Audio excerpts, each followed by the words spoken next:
आज हम पढ़ेंगे न्यूट्रिशन यानी कि पोषण के बारे में कि पोषण क्या होता है। ठीक है, तो खाद्य पदार्थों से पोषक तत्व प्राप्त करने के तरीके को हम क्या कहते हैं, पोषण कहते हैं, न्यूट्रिशन कहते हैं। ठीक है, न्यूट्रिशन की एक दूसरी डिफिनेशन भी है। ठीक है, तो पोषण क्या है कि वह जैविक प्रक्रिया है जिसके द्वारा भोजन को ग्रहण करते हैं और ऊर्जा तथा पोषक तत्व, कौन से पोषक तत्व, जैसे कि protein, vitamin, carbohydrate, fats, minerals, ये सारी चीजें प्राप्त कर क्या करता है हमारा शरीर, वृद्धि, विकास और मरम्मत करते हैं। यह एक अब आवश्यक जीवन प्रक्रिया है। ये क्या है, एक आवश्यक जीवन प्रक्रिया है जो जीवों को स्वस्थ रखती है, ऊर्जा प्रदान करती है। मतलब कहने का मतलब यहाँ पर क्या है कि पोषण क्या है, एक जैविक प्रक्रिया जिसके द्वारा कोई भी जीव जो होता है वो क्या करता है, भोजन को ग्रहण करता है। अब जब कोई भी जीव जो है वो भोजन को ग्रहण करेगा तो उनमें क्या होगी, एनर्जी उनको प्रोवाइड होगी और उनको क्या होगा, पोषक तत्व मिलेंगे। पोषक तत्व में हमारे जैसे कि protein, vitamin, carbohydrate, minerals, fat, ये सारे क्या मिलेंगे, हमको पोषक तत्व मिलेंगे। और जब हमको ये सारे पोषक तत्व मिलेंगे तो हमारे बॉडी में क्या होगा, हमारे शरीर का क्या होगा, वृद्धि होगा, विकास होगा और क्या होगा, डेवलपमेंट होगा। तो क्या होगा, हमारे बॉडी का ग्रोथ एंड डेवलपमेंट होता है। ठीक है,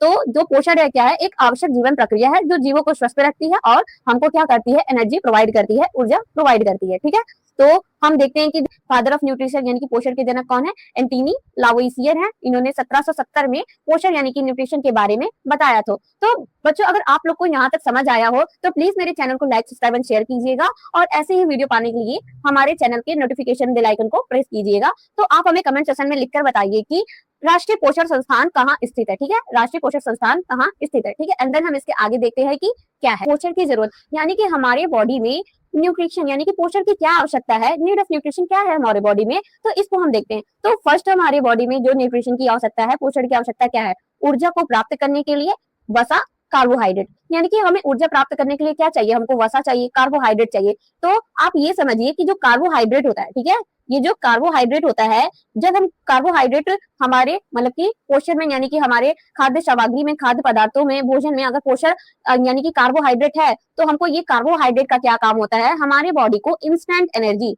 क्या इंस्टेंट, हमारे बॉडी को इंस्टेंट एनर्जी, क्या इंस्टेंट एनर्जी क्या करता है, प्रोवाइड करता है, प्राप्त कराता है। कार्बोहाइड्रेट जो होता है हमारे बॉडी को तुरंत एनर्जी प्रोवाइड कराता है। और याद रखिए कि जो वसा है, वसा जिसको हम इंग्लिश में क्या बोलते हैं, फैट बोलते हैं, जो फैट होता है ये हमारे बॉडी को तुरंत यानी कि मतलब कि कार्बोहाइड्रेट क्या होता है, हमारी बॉडी को इंस्टेंट एनर्जी प्रोवाइड करता है और जो फैट होता है यानी कि जो वसा होता है ये हमारे बॉडी को ज्यादा एनर्जी प्रोवाइड करता है। क्या करता है, हमारी बॉडी को ज्यादा एनर्जी प्रोवाइड करता है। एंड आई होप आप लोग को फर्स्ट आवश्यकता यानी कि जरूरत समझ आई होगी क्या है पोषण की। एंड देन हम इसके सेकंड आवश्यकता यानी कि जरूरत की बात करते हैं, नीड की बात करते हैं, न्यूट्रिशन की। तो जो हमारा पोषण हमको क्या करता है, शारीरिक वृद्धि एवं विकास के लिए प्रोवाइड, मतलब कि हमको अगर हमारे बॉडी में शारीरिक वृद्धि अगर ग्रोथ हो रहा है तो उसके लिए हमको क्या पड़ेगी, न्यूट्रिशन की आवश्यकता पड़ेगी। तो उसके लिए हमको क्या पड़ेगा, प्रोटीन की भी आवश्यकता पड़ेगी। यानी कि जो प्रोटीन है वो इसका हमारे बॉडी में क्या काम है, जो प्रोटीन है इसको हम क्या कहते हैं, बॉडी, प्रोटीन को हम क्या कहते हैं, body building, body building, protein को हम क्या कहते हैं, बॉडी बिल्डिंग एलिमेंट्स भी कहते हैं। ठीक है, प्रोटीन को हम क्या कहते हैं, body building elements, body building elements भी हम प्रोटीन को कहते हैं। क्यों कहते हैं, क्योंकि ये हमारे शरीर के ग्रोथ एंड डेवलपमेंट के लिए रिस्पॉन्सिबल है। ठीक है, एंड देन जो हमारा लास्ट एंड थर्ड जो पोषण की आवश्यकता यानी कि नीड है वो क्या है कि ये हमारे शरीर के उपापचय यानी कि मेटाबॉलिज्म के लिए भी आवश्यक होता है कि हमारे मेटाबॉलिज्म यानी कि मेटाबॉलिज्म की जो क्रिया होती है उन्हें विटामिन एंड मिनरल्स की आवश्यकता होती है। तो हमारे शरीर के उपापचय मेटाबॉलिज्म के लिए विटामिन एंड मिनरल्स की भी आवश्यकता होती है। ठीक है, तो जिससे क्या होता है कि हमारे बॉडी को अधिक से अधिक मात्रा में न्यूट्रिशन प्राप्त हो सके, जो हमको क्या प्रोवाइड करते हैं, ग्रोथ एंड डेवलपमेंट को प्रोवाइड करते हैं, हमारी वृद्धि और विकास में क्या होते हैं, सहायक होते हैं। जो मिनरल्स एंड विटामिन है ये क्या करते हैं, ये इनको हम क्या कहते हैं, ये जो होते हैं ये क्या होते हैं, मेटाबॉलिक, ये क्या है, मेटाबॉलिक रेगुलेटर के रूप में भी ये काम करते हैं। क्या करते हैं ये, मेटाबॉलिक रेगुलेटर, मेटाबॉलिक रेगुलेटर के रूप में भी ये हमें क्या करते हैं, ऊर्जा प्रोवाइड करते हैं। ठीक है, एंड आप लोग को ये समझ आया होगा कि पोषण की जरूरत क्या है हमारे बॉडी में। एंड देन हम आगे देखते हैं कि पोषण कितने प्रकार के होते हैं, मेथड ऑफ न्यूट्रिशन क्या होता है। ठीक है, एंड देन हम देखते हैं मेथड ऑफ न्यूट्रिशन यानी कि पोषण के प्रकार के बारे में कि पोषण कितने प्रकार के होते हैं। जो पोषण है यानी कि जो न्यूट्रिशन है मेनली दो प्रकार के होते हैं। कितने प्रकार के होते हैं, दो प्रकार के होते हैं। पहला क्या है, स्वपोषी पोषण जिसको हम इंग्लिश में ऑटोट्रॉफिक न्यूट्रिशन भी कहते हैं। एंड देन जो हमारा सेकंड है वो क्या है, परपोषी पोषण जिसको हम इंग्लिश में हेटरोट्रॉफिक न्यूट्रिशन भी कहते हैं। ठीक है, एंड देन हम देखते हैं कि स्वपोषी पोषण यानी कि ऑटोट्रॉफिक न्यूट्रिशन क्या है।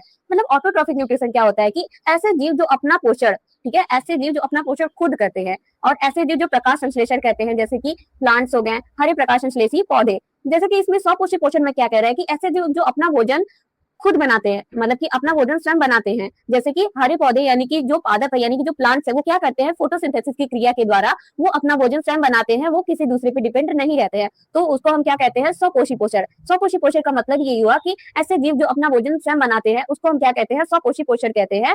स्वपोषी पोषण कहते हैं यानी कि ऑटोट्रॉफिक न्यूट्रिशन कहते हैं। ठीक है, इसके एग्जाम्पल में हमने क्या देखा, प्लांट्स यानी कि पौधे। ठीक है, एंड देन हमारा लास्ट पॉइंट क्या है, परपोषी पोषण। परपोषी पोषण को हम इंग्लिश में कहते हैं हेट्रोटॉफिक न्यूट्रिशन। क्या कहते हैं, हेट्रोटॉफिक न्यूट्रिशन। हेट्रोटॉफिक न्यूट्रिशन क्या होता है कि ऐसे जीव जो अपना भोजन दूसरों जीवों के ऊपर निर्भर रहते हैं, मतलब कि हम कह सकते हैं कि ऐसे जीव जो अपना भोजन स्वयं ना बनाकर दूसरों जीवों के ऊपर निर्भर रहते हैं, उनसे अपना भोजन बनाते हैं। और इनमें क्या होता है, ऐसे जीवों में प्रकाश संश्लेषण यानी कि फोटोसिंथेसिस की प्रक्रिया नहीं होती है, और इनमें फोटोसिंथेसिस क्या होता है, एब्सेंट होता है। तो हम सिंपल भाषा में कह सकते हैं कि जो परपोषी पोषण क्या है कि ऐसे जीव जो होते हैं जो अपना भोजन खुद नहीं बनाते हैं, वो दूसरों के ऊपर निर्भर रहते हैं, तो ऐसे जीव को हम क्या कहते हैं, परपोषी पोषण कहते हैं, हेट्रोट्रॉफिक न्यूट्रिशन कहते हैं। ठीक है, तो एग्जांपल में हमारे क्या है, मानव, जंतु, कवक। मानव क्या करते हैं, अपना भोजन स्वयं बनाते हैं, नहीं बनाते हैं, वो पौधों के ऊपर डिपेंड रहते हैं, अन्य जीवों के ऊपर डिपेंड रहते हैं मानव। इस वजह से ये क्या है, हेट्रोट्रॉफिक न्यूट्रिशन इनमें होता है। जैसे कि जंतु हो गए, कवक, इनमें क्या होता है, हेट्रोट्रॉफिक न्यूट्रिशन होता है। ठीक है, आज हम बस यहीं तक पढ़ेंगे। नेक्स्ट वीडियो लेक्चर में हम इसके आगे के बारे में पढ़ेंगे कि फोटोसिंथेसिस, पौधों में प्रकाश संश्लेषण की क्रिया कैसे होती है, वो अपना भोजन कैसे बनाते हैं। तो नेक्स्ट वीडियो लेक्चर में हम ये पढ़ेंगे। ठीक है, तो अगर आप लोग को ये वीडियो अच्छी लगे तो प्लीज मेरे चैनल को लाइक कीजिएगा, सब्सक्राइब कीजिएगा, मुझे सपोर्ट कीजिएगा। Thanks for watching this video. मिलते हैं अगले वीडियो में।